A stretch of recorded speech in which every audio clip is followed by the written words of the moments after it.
Un mois de carême, souhaiter un bon mois de carême à tous et que Dieu exauce les prières des uns et des autres.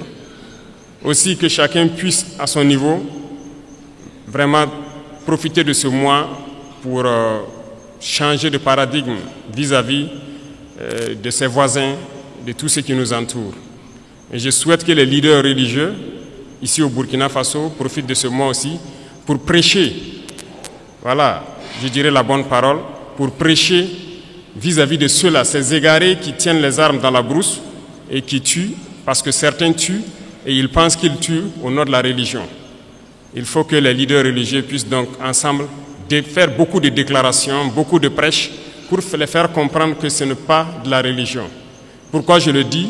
Parce que je pense que beaucoup d'entre vous ont des frères ou des sœurs qui sont FDS, qui sont dans la brousse. Il est quasiment impossible aujourd'hui de prendre une base terroriste et ne pas trouver des livres coraniques ou autre chose.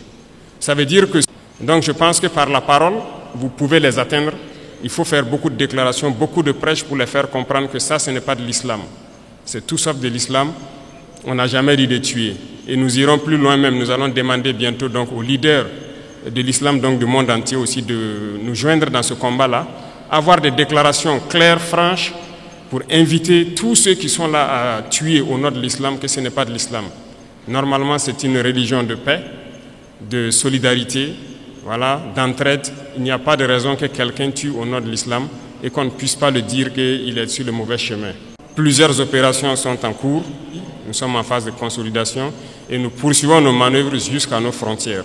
Dans quelques jours, vous serez bien sûr au courant de tout ce qui a pu être récupéré et nous allons nous implanter dans ces zones pour toujours. Nous n'allons pas reculer, nous allons récupérer la totalité de notre territoire. Et cela va se passer de façon progressive. Il y a peut-être des régions qui sont aujourd'hui, qui semblent ne pas voir certains actes, mais